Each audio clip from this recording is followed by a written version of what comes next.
Ben Logan is an American expatriate and a single parent. His ex-wife died a few months ago, and then he moved to Antwerp with his daughter, Amy. Adapting to the country and the new job has been much easier than dealing with an angry teenager. She compares him to her late mother all the time, and she's not very happy with the new life in Belgium. At the Belgium branch of the Hellgate group, Ben's team is responsible for testing security devices for any flaws or breaches. This morning, something strange happens when his colleague Mi Ling is trying to verify some information about a specific device. She tells Ben that the Hellgate group doesn't own the patent, it belongs to someone else. That sounds like something above their pay grade, but Ben tells her to investigate just in case. If their job is to find ways to crack security devices, it would look very weird if these devices are not really theirs. But surely it's just an honest mistake, right? Their supervisor is Derek Kohler, and he comes by for a demonstration. Ben shows him how to use household bleach to break a smart lock and a montage of iris patterns to trick a biometric scanner. Everyone's impressed. After the presentation, Ben mentions that patent problem to Derek. He says he'll look into it, but for now, it's best to keep it between them. He also demands a full report on today's demonstration by tonight. Ben tries to explain that his daughter has a school thing he's supposed to attend, but Derek says it's important. So here is poor Ben still at work when Floyd comes in to say it's already 8 p.m. He prints out the report and leaves it with Walter at the front desk. At school, they're announcing Amy as the winner of Best Photo Essay. When Ben gets there, she's already left to celebrate with some friends.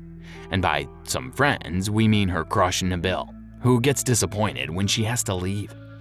On their way home, Ben starts to interrogate her about the potential boyfriend. She says Nabil is just a friend and he's helping her with the next photography project. Then Ben asks her about the many international calls to her grandfather, but she's not in the mood for apologies. He's ignoring the fact that he has just missed her award. He gives her some cookies as a peace offering, but that turns out to be a terrible idea. Amy is allergic to peanuts and he didn't even know that. So they end up spending the night at the hospital. Amy's feeling better in the morning, but still very mad at him. He promises they'll go home and do something fun to make up for the horrible night. He just needs to pick up something at the office first, real quick. And that's when things get very weird. He waves at the camera, but there's no response from Walter, as it should. Trying the door, Ben sees that it's open. No Walter on the other side. There's no one in the office. In fact, there's no office anymore. The place looks completely different from 12 hours ago and everything's gone. Ben calls the office and gets a message in French that the number has been disconnected. From a payphone, he tries to get another number. He's surprised to hear that there's no phone number under that address or for a Derek Kohler. Announcing that Amy just got herself a day off of school, he decides to drive all the way to Brussels to work this out. At the Hellgate headquarters, the lady at the front desk says there's no Derek Kohler in their database. As Ben doesn't seem to accept that information, the issue is taken upstairs. A manager says the Hellgate group never had a Derek Kohler or a Ben Logan as their employee, and they never had a subsidiary or branch in Antwerp. Growing from confused to furious, Ben tries to show them his email exchanges with the company. He finds out that his BlackBerry is empty. Over the past 3 months, Ben has been working for a fake company, and now there's no trace of it left. Time to hit the bank then. But it's just more of the same thing. No records of his paychecks or any insurance. There is no activity in Ben's account since it's been open. Bored to death in the middle of all of this, Amy remembers she won a check for that photo prize and maybe she can cash it now. She walks to her dad to ask, but at the same time, Floyd shows up with a gun. He tells Ben not to move, and he takes them both as hostages. In the car, Floyd keeps the gun pointed at Ben while he gives the directions. Telling Amy to buckle up, he speeds up until they crash. Amy crawls out the window with a few bruises. Floyd comes out right after, but so does Ben. And he manages to overpower him. He wants to know who sent him and what was waiting for Ben and Amy if they had gone home last night. But he makes it very hard for Floyd to give him any answers. Amy is shocked to realize what her dad has just done, but Ben has time to deal with trauma. He takes some stuff from Floyd's pockets and grabs her, running from the police officers. They find an empty house and Ben breaks in. Amy's getting more and more shocked at her dad's unsuspected skills.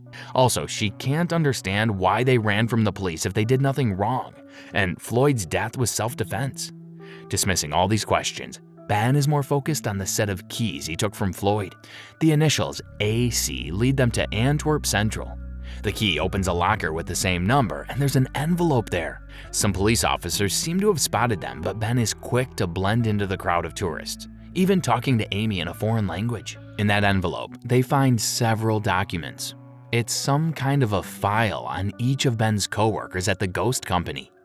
Even Amy has a file, and she is terrified to see a photo of her with Grandpa 4 months ago in the US. She can't believe that Ben is so calm when this is clearly much more dangerous than they thought at first. He's marking each address on a map to determine the common area of residence and the most likely hospital these guys could be. At St. Cornelius, he bribes a clerk to have a look at the morgue. There, he finds pretty much all his coworkers. Mei Ling was found floating in a river last night, and she still has the patent number written on her palm. He copies the sequence to a piece of paper, while Amy comes to the awful realization that her allergic reaction had saved them from getting home to this same fate. Apart from Derek and Floyd, the only one who's not at the morgue is Walter, and just as Ben comes to that conclusion, Walter is walking to the front desk with a picture of Ben and Amy. The moment he sees them, an insane chase starts inside the hospital. Doctors and nurses are hit, and there's a bullet even for a comatose patient.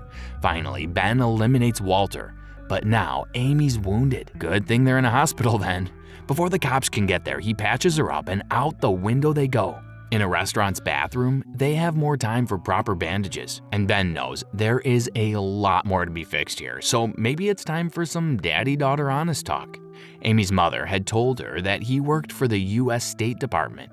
It's now obvious that was a lie. Ben used to work for the CIA. Speaking of the agency, a meeting about this Belgium situation is going on right now. The agents refer to Floyd and Walter as their former operatives in the area. A photo of Ben comes up, and they say he is their prime suspect.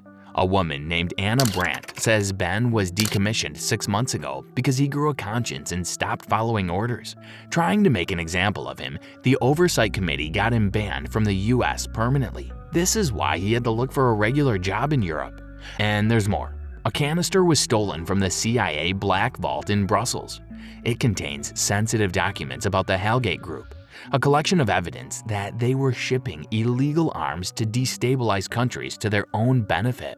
As Anna and Ben once had an affair, they're asking her to find him now. It's their best chance at retrieving the evidence. What these guys don't know is that Anna is part of the whole scheme. She calls Derek right away, and he's with the canister right now, getting it open with Ben's tricks. It turns out the ghost office was indeed a Hellgate branch, just not an official one. Those people who believed they were testing their own company's products were actually helping them breach the CIA, no less. But now, Derek is very mad because Anna had promised nobody would get hurt. She swears she didn't know they would terminate the employees like this. Derek opens the canister and tells her that he has the upper hand now. Back in Belgium, Amy calls her crush Nabil from a payphone. He's happy to help her find a place to stay tonight. His brother Karim is reluctant but decides to trust them. So he puts them in a van with a bunch of refugees and other people on the run. The van takes them to a huge apartment building in Brussels where their host convinces his wife to let them stay for 2 nights. In the morning, Anna arrives at the CIA vault in Brussels. There's an agent waiting for her. He shows her all the stuff they took from Ben's apartment. Anna calls Mr. Bramer, who is John Hellgate's right-hand man. He agrees to meet her, and he explains that the whole carnage was just an executive decision. Ben was looking into patents and getting too close to the truth, but now he's at large, and Derek, who has the evidence, is not picking up his phone. He says this is what she should worry about, not Ben and the girl. They already have a specialist after them. That specialist is in a cab now, going through Ben's file. And then he's at Karim's house playing with a little girl. Ben is checking that patent number and a company named Total Security comes up as the owner. Suspecting it might be a cover, Ben dials their number and finds out it's the CIA. Amy finds out that the office where Ben worked was leased to Marcus Wolf, who has another address in Brussels registered by the same realtor. She's arranged a visit for them. At the same time, Nabil is having a tragic surprise. His brother Carmen has bit the dust. He finds his little niece hiding and crying. The realtor shows the office to Ben and Amy and doesn't mind waiting outside as they decide. So Ben breaks into the next door office to take a telephone. While he gets it set up, he tells Amy that Marcus Wolf is a stupid alias because it was a famous Cold War spy. Ben tells the operator he's lost an important phone number, which happens to be the last one he dialed from that line. The number is redialed and a hotel clerk answers. While they don't have a guest named Derek Kohler, they do have a Marcus Wolf there too. Meanwhile, someone is telling Anna that a phone call was just made from an address they had closed yesterday. At the hotel, Ben tells Amy to stay put and goes upstairs. Derek arrives shortly after, and Ben's waiting in his room. Pretty much a mini agent by now, Amy's able to recognize some strange movement at the lobby. Anna is there with a team. While Ben is trying to squeeze some answers out of Derek, Amy sneaks into the elevator with the agents. She hops off halfway to the right floor and hits the fire alarm. The elevator's forced to go back to ground floor while she runs upstairs. When Anna gets to the room, Derek is dead and the canister is gone. Ben and Amy have blended in with the evacuating guests, but Anna makes it to the parking lot before they're gone. She tries to appeal to their former mutual trust. She can fix this and keep both of them safe, but he needs to give her the bag right now. Of course, he's not buying that, and Amy has already stolen a car for them to get away. Ben opens the canister and tries to make sense of the documents, while trying to explain to Amy about the pretty lady who seems to know him so well. She yells at him and that she had a life before he showed up, and that he only came to her because he has nothing now. No career, no country, and even his girlfriend has betrayed him. She's so upset with all this that she loses control of the car. They end up parting ways, but both head to that same apartment building. Amy gets there first. She's talking to her grandfather on the phone when she can hear something in the apartment. The specialist is there. When Ben gets there, he can see police cars all around. There's been a crime in the building. In the apartment where he's secretly staying. Pulling the cover, he sees it's the woman who lives there. That poor wife who was totally right to wish them gone. As he's leaving, Nabil is waiting for him in tears. He tells him what happened to his brother Karim. Ben tells him these people are ruthless, and now they have Amy. He tells the boy to get in the car. They are a team now.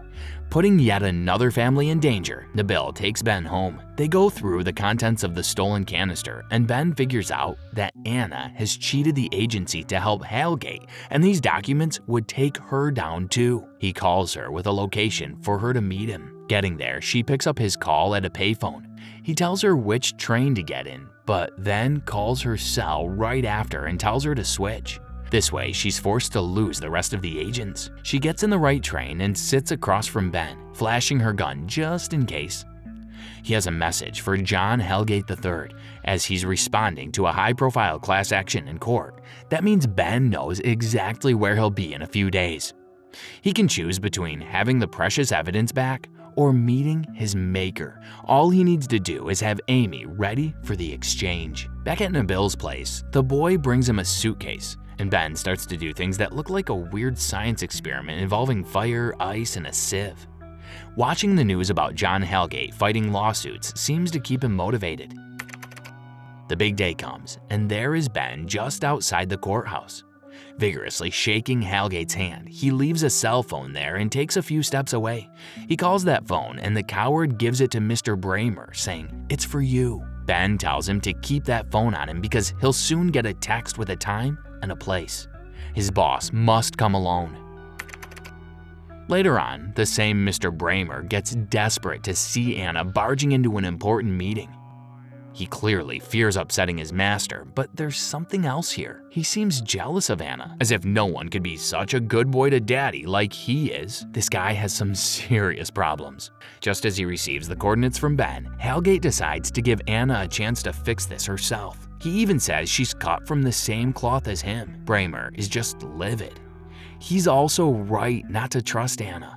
As soon as she has Amy and takes her to the car, she fires at Hellgate's men. But the specialist is there too, and he gets to her before she can save the girl. Then, totally ignoring that part about going alone, Hellgate takes a whole team in 2 cars to their meeting. They let Amy hug her daddy, but there's a new deal now. Her freedom will cost Ben's life. They can't risk having him around after all this. Nabil shows up with the suitcase and takes Amy away. Ben is taken to a separate car, while all the bad guys get neatly arranged inside the first one. Hellgate opens the suitcase for a sneak peek, and the car explodes. At the airport, Amy says goodbye to Nabil in tears. Then she waits alone until the last minute. That's when she hears the speaker calling a Mr. Marcus Wolf. Now she knows who that is. And this is the end. This was a recap of the 2012 movie The Expatriate by eMotion, starring Aaron Eckhart and Liana Liberato. So which one can you relate to, Amy or Ben? How would you react if you found out your dad is a hitman for the CIA? Let us know in the comments below with #CinemaRecap. Until next time.